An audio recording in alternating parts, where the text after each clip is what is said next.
Superfast news સાથે આગળ વધીએ। હવે આતંકીઓના નિશાને રેલવે છે। નવસારીમાં દુરંતો ટ્રેનનું એન્જિન છૂટું પડવાની ઘટના સામે આવી છે। નવસારી મરોલી પાસે દુરંતોનું એન્જિન છૂટું પડી ગયું હતું। આતંકી ષડયંત્ર હોવાની પણ આશંકા સેવાઈ રહી છે। આઈબીએ પણ આતંકી પ્રવૃત્તિના ઇનપુટ આપ્યા છે। આમ છતાં તંત્ર દ્વારા કોઈ નક્કર પગલાં લેવાયા નથી। વારંવાર ટ્રેનને નિશાન બનાવાઈ રહી છે। અગાઉ નર્મદામાં પણ ટ્રેનને નિશાન બનાવાઈ હતી। સમગ્ર દેશમાં આતંકવાદીઓના નિશાના પર રેલવે છે। ગુજરાત વિધાનસભા ગૃહમાં ખાનગી યુનિવર્સિટીના વિધેયકને રજૂ કરવામાં આવ્યું છે। રાજ્ય સરકારના વિધેયક અંતર્ગત 4 યુનિવર્સિટીને મંજૂરી આપવામાં આવી છે। રાજ્યમાં હાલ 19 સરકારી અને 21 ખાનગી યુનિવર્સિટી કાર્યરત છે। વિધેયક પસાર થતા 25 ખાનગી યુનિવર્સિટી કાર્યરત થશે। શંકરસિંહ વાઘેલાના ટ્વીટ પર ભાજપના નેતા ગણપત વસાવાએ નિવેદન આપ્યું છે અને જણાવ્યું છે કે ચૂંટણી નજીક આવે એટલે કોંગ્રેસને સત્તાના સપના દેખાય છે, પરંતુ ગુજરાતમાં ભાજપે જ વિકાસના કાર્યો કર્યા છે અને તેથી જ આગામી વિધાનસભાની ચૂંટણીમાં ભાજપને 150થી વધુ બેઠકો મળશે તેવો વિશ્વાસ પણ તેમણે વ્યક્ત કર્યો છે।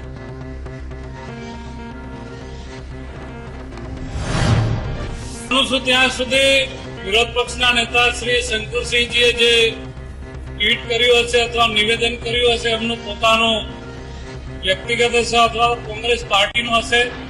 મિત્રો, ગુજરાતમાં છેલ્લા 20 વર્ષથી આપણે જોઈએ છે ગુજરાતની પ્રજાને સુખ શાંતિ અને સલામતી જોઈએ છે।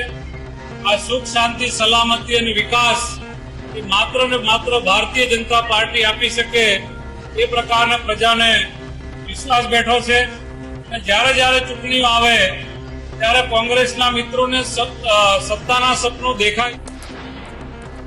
ગુજરાતના આદિવાસી વિસ્તારના લોકો માટે ખાસ બનાવવામાં આવનાર બિરસા મુંડા આદિજાતિ યુનિવર્સિટીનું વિધેયક આજે વિધાનસભા ગૃહમાં કોંગ્રેસના સંપૂર્ણ ટેકાથી સર્વાનુમતે પસાર કરવામાં આવ્યું।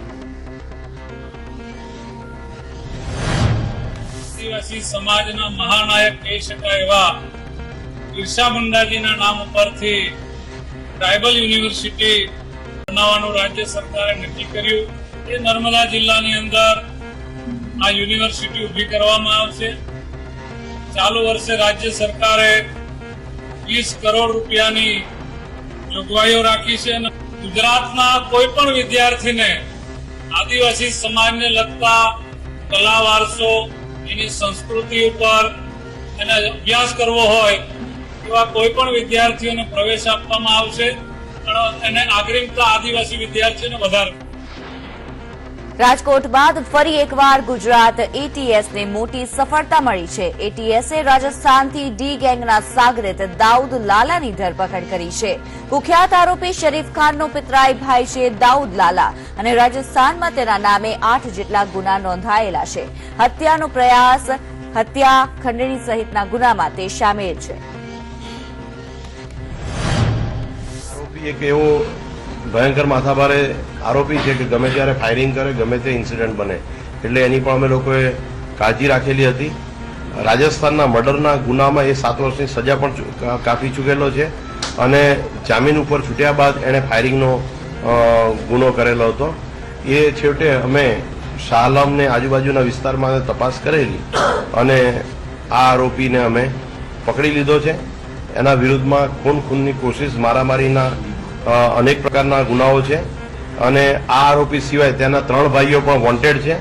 આ આરોપીનો સગ્ગો પિતરાઈભાઈ શરીફ ખાન છે અને અબ્દુલ વાહક ગેંગ, લતીફ ગેંગનો એ મેઇન સાગરીત હતો। દાઉદ વિરુદ્ધમાં આનું નામ પણ દાઉદ છે અને એના વિરુદ્ધમાં અત્યારે કાયદેસરની કાર્યવાહી કરવામાં આવશે। રાતના ટાઈમે ચિત્તોડના એસપી સાહેબનો સંપર્ક અમે કરેલો, એમને બોલાવી, એમના સ્ટાફને અમે લોકો અહીંયા બોલાવી લીધેલો છે અને અત્યારે રાજસ્થાન ખાતે એને રાજકોટમાં બોમ્બ પ્લાન્ટ કરવાના મામલામાં જે 4 લોકોની ધરપકડ કરવામાં આવી છે તેમને આજે રાજકોટ લઈ જવામાં આવશે। અમદાવાદ ક્રાઇમ બ્રાન્ચે એક મહિલા સહિત 4 આરોપીઓની ધરપકડ કરી છે। પ્રાથમિક પૂછપરછમાં વ્યક્તિગત દુશ્મનાવટમાં આ બોમ્બ પ્લાન્ટ થયાનું બહાર આવ્યું છે। બોમ્બ પ્લાન્ટ કરવાનો મુખ્ય સૂત્રધાર રાજકોટનો દિનેશ પટેલ છે।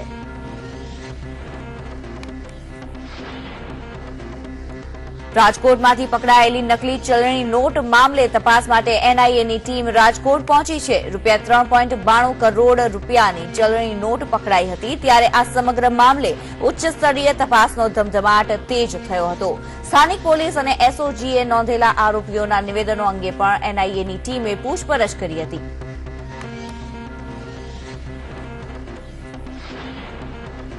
ગોંડલ રોડ પર આવેલ નક્ષત્ર કોમ્પ્લેક્સમાં દેવશ્રી ફાઇનાન્સ ઓફિસની આડમાં ડુપ્લિકેટ નોટો છાપવાનો ગોરખ ધંધો ચાલતો હતો, જેમાં કેતન દવે, શૈલેષ સહિત 6 શખ્સો મોટું કારસ્તાન ચલાવતા હતા. ત્યારે આ સમગ્ર મામલે એનઆઈએ દ્વારા વધુ પૂછપરછ હાથ ધરવામાં આવી છે. રાજકોટમાં એસેન્સ વેચતા વેપારીને ત્યાં આરોગ્ય વિભાગે દરોડા પાડ્યા છે. શહેરના પારા બજારમાં ગેરકાયદે ચીજવસ્તુઓનું વેચાણ કરતા વેપારીઓ પર આરોગ્ય વિભાગ ત્રાટક્યું હતું. વાસી અને એક્સપાયરી માલ સામાનનું વેચાણ કરતા જથ્થાને જપ્ત કરી નાશ કરવામાં આવ્યો. આરોગ્ય વિભાગે 106 જેટલી એસેન્સની બોટલો નાશ કરી છે.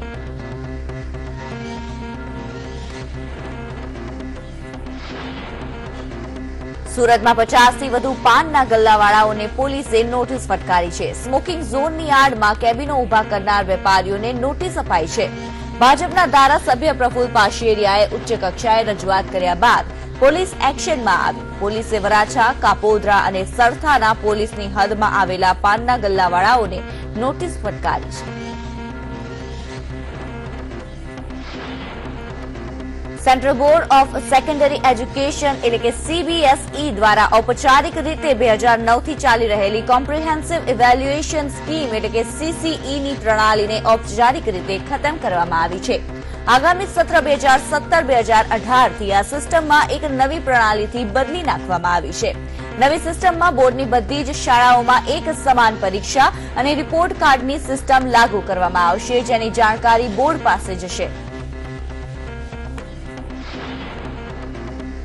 અમદાવાદના બોપલ વિસ્તારમાં આવેલી ડીપીએસ સ્કૂલે અચાનક ફીમાં તોતિંગ વધારો કરતા વાલીઓએ વિરોધ કર્યો હતો. શાળા સંચાલકોએ ફીમાં ₹10% જેટલો તોતિંગ વધારો કરતા વાલીઓ શાળાએ પહોંચી ગયા હતા. વાલીઓએ ફી વધારો પાછો ખેંચવા બેનરો સાથે પોતાનો રોષ વ્યક્ત કર્યો હતો. ડીપીએસ સ્કૂલમાં હવે ફી વધારા મુદ્દે વાલીઓનું આંદોલન વધુ તેજ બન્યું છે.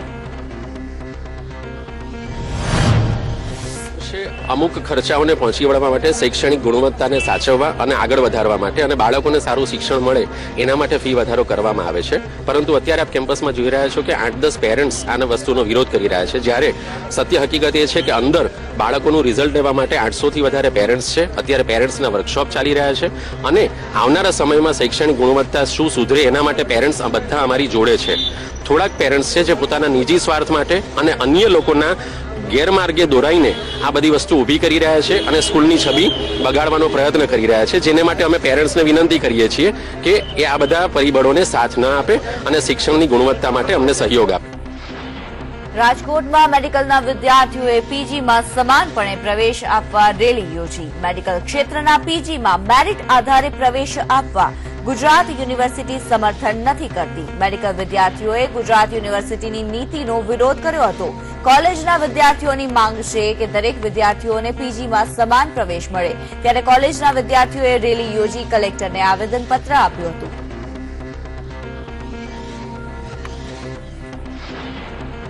પાટણની ધારાપુર મેડિકલ કોલેજમાં ગુજરાત યુનિવર્સિટીની નીતિનો વિરોધ કરવામાં આવ્યો. કોલેજના વિદ્યાર્થીઓએ ગુજરાત યુનિવર્સિટીની નીતિનો સખત વિરોધ કર્યો હતો.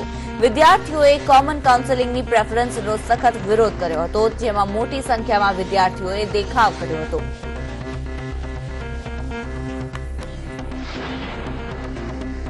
રાજકોટમાં બાળકોએ બેટી બચાવો રેલી નીકાળી છે. રાજકોટની એસએનકે શાળાના મનસ્વી વર્તન સામે 62 બાળકોએ વાલીઓ સાથે ન્યાય મેળવવા રેલી કાઢી છે. બાળકોએ આ રેલી કાઢીને રાજકોટ કલેક્ટરને રજૂઆત કરી હતી. બેટી બચાવો બેટી પઢાઓના સૂત્રોચ્ચાર કરી ન્યાયની માંગ કરી હતી. બાળકોને દત્તક લેવા કરતા સ્કૂલ સંચાલકોએ સમાવેશ આરટીઈમાં કર્યો હતો. રાજકોટમાં જિલ્લા બેંક દ્વારા મંડળીઓને સસ્પેન્ડ કરાતા ખેડૂતોએ વિરોધ કર્યો. મામલતદાર કચેરી સમક્ષ અર્ધનગ્ન હાલતમાં ખેડૂતોએ વિરોધ કર્યો હતો. જિલ્લા બેંક દ્વારા મંડળીને સસ્પેન્ડ કરાતા પડધરી પંથકના ખેડૂતોને લોન સહિતની સુવિધાઓથી વંચિત રહ્યા છે. ખેડૂતોએ પાક માટે પૂરતું પાણી મળી રહે તે માટે પણ રજૂઆત કરી હતી.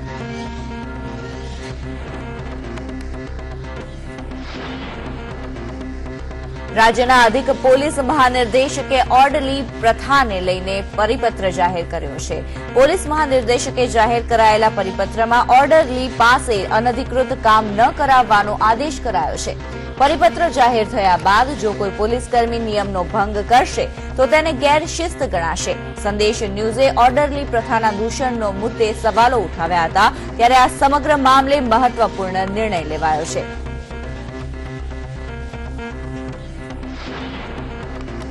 પોલીસના મારથી ઇજાગ્રસ્ત થયેલા પ્રતાપ ઠાકોર નામના વ્યક્તિનું મોત થયું છે. માધુપુરમાં ધૂળેટીના પોલીસે દારૂના અડ્ડા પર દરોડા પાડ્યા હતા. આધેડ વ્યક્તિ વચ્ચે પડતા પોલીસે તેમને ઢોર માર માર્યો હતો. પોલીસના મારથી ગંભીર રીતે ઇજાગ્રસ્ત થયેલા આધેડને પોલીસ હોસ્પિટલમાં દાખલ કરાયા હતા. ગંભીર રીતે ઇજાગ્રસ્ત થયેલા આધેડનું સારવાર દરમિયાન મોત થતા પરિવારે મૃતદેહ સ્વીકારવાનો ઇનકાર કર્યો છે. પરિવારજનોએ યોગ્ય તપાસની માંગ સાથે પોલીસ તંત્ર વિરુદ્ધ રોષ વ્યક્ત કર્યો છે.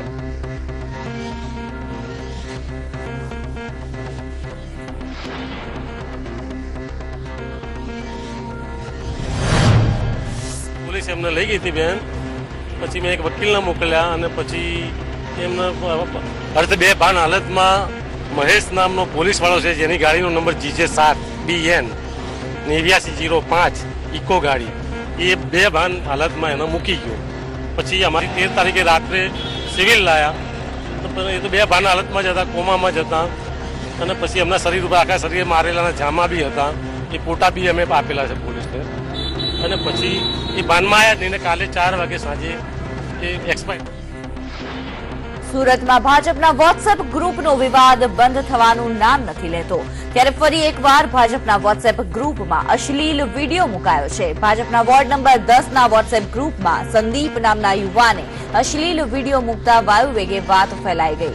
સંદીપ નામનો યુવક ભાજપ વોર્ડનો યુવા મોરચાનો પ્રમુખ હોવાનું પણ સામે આવ્યું છે. સંદીપે અશ્લીલ વિડીયો ભાજપના ગ્રુપમાં સેન્ડ કર્યો છે. આ સાથે જ અન્ય કેટલીય મહિલાઓ ગ્રુપમાં હોવાથી રોષ વ્યાપી ગયો છે.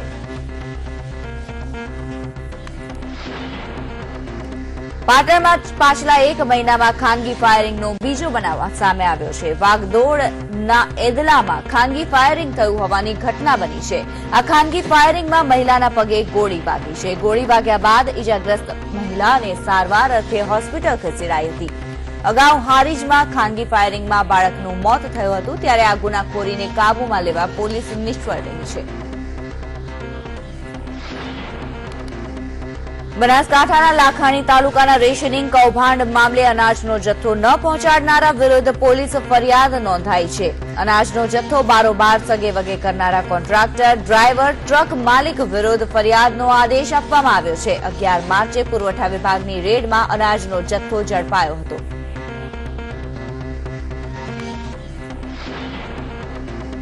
બનાસકાંઠા જિલ્લામાં એક આરટીઓ અધિકારી દ્વારા ટ્રક ડ્રાઈવરને માર માર્યો હોવાની ઘટના સામે આવી છે. આરટીઓ અધિકારી પર ટ્રક ડ્રાઈવરને માર માર્યા હોવાના આક્ષેપ કરવામાં આવ્યા છે.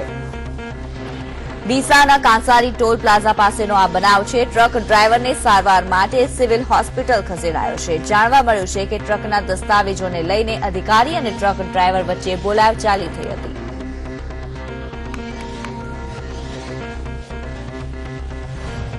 ગુજરાતની શક્તિપીઠ પાવાગઢ મંદિરમાં ચાંદીમાં પડી રહેલી ઘટનો મામલો ફરીવાર હાઈકોર્ટમાં પહોંચ્યો છે. અરજદાર દ્વારા જવાબદાર પાવાગઢ ટ્રસ્ટ અને ટ્રસ્ટીઓને જવાબદાર ગણીને તેમની સામે પગલાં ભરવા અને ચેરિટી કમિશનરને ડિરેક્શન આપવાની માંગ કરતી અરજી કરાઈ હતી. જોકે હાઈકોર્ટે આ અરજીને ફગાવી દઈને પહેલા યોગ્ય ઓથોરિટી એટલે કે ચેરિટી કમિશનર પાસે જવાનો આદેશ કરી હાલ આ અરજી ફગાવી દીધી છે.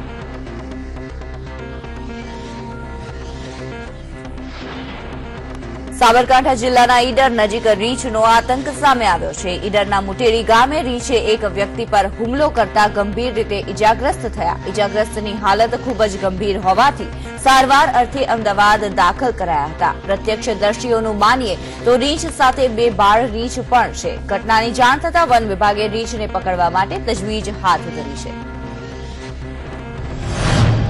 2 દિવસ પહેલા મારા પપ્પા ઉપર રીંછે એટેક કર્યું હતું અમદાવાદ સારવાર માટે પહેલા ભિલોડા લઈ ગયા, ભિલોડાથી રેફર કર્યા અમદાવાદ હોસ્પિટલમાં, ત્યાં સારવાર થઈ. અત્યારે બી રીંછ અહીંયા સવારમાં અને આમ આટા મારે છે, ઉપર બચ્ચું બેહાડીને. અમારા છોકરાઓ બધા ઘરની અંદર જ રહી છે, બહાર કાઢતા નહીં, ગમે ત્યારે એટેક કરી શકે. હું અહીંથી 6 વાગે દૂધ લઈને નીકળ્યો હતો. રસ્તામાં અચાનક મારા ઉપર હુમલો કર્યો રીંછે, અને હું પડી ગયો, દૂધે ઢોળાઈ ગયું. અને એને બસકો તો નથી ભર્યું, પંજો માર્યો છે, એનાથી હોલ પડી ગયા છે. અને એ કઈ બાજુ ગયું એ મને ખબર નથી. પછી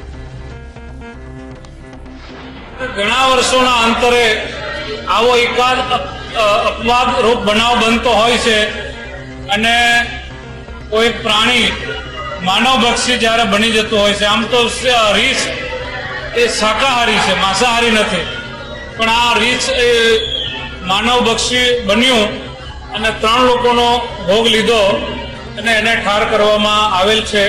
આવી ઘટના ભવિષ્યમાં ન બને એના માટે અમે લોકોમાં જાગૃતિના કાર્યક્રમો ચલાવી રહ્યા છે. લોકોની અંદર ડર ઓછો થાય એ પ્રકારના અમારા સૌના પ્રયત્નો છે. એક વખત હુમલો થયો છે, ત્યાર પછી લોકો સાથે બધા અમારા લોકો સંપર્કમાં છે, એટલે ફરી ઘટના આવી નથી. ગીર સોમનાથમાં વનરાજે રિસોર્ટમાં ધામા નાખતા દ્રશ્યો સીસીટીવીમાં કેદ થયા હતા. સીસીટીવીમાં કેદ થયેલા આ રોમાંચક દ્રશ્યોમાં એક સાથે 3 ડાલા મથ્થા એક રિસોર્ટની દિવાલ ઓળંગતા જોવા મળ્યા હતા. 4 માસ પહેલાની આ ઘટના છે. મેનેજમેન્ટ દ્વારા સીસીટીવી ચેક કરતા આ દ્રશ્યો સામે આવ્યા હતા. વનરાજોના રિસોર્ટમાં આગમનના દ્રશ્યો જોવા મળતા રિસોર્ટ માલિકોએ પણ સાવચેતી વધારી દીધી હતી. આણંદના પેટલાદમાં ધૈર્યપુરા ગામને ગ્લેન્ડર રોગ માટે અસરગ્રસ્ત જાહેર કરાયું છે. ત્યારે ધૈર્યપુરાના આસપાસના પશુઓના લોહીના નમૂના લેવાની કામગીરી શરૂ કરાઈ છે. ઘોડા, ગધેડા અને ખચ્ચરને જિલ્લા બહાર લઈ જવામાં પ્રતિબંધ મુકાયો છે. આ અંગે કલેક્ટર ડોક્ટર ધવલકુમાર પટેલે જાહેરનામું પ્રસિદ્ધ કર્યું છે.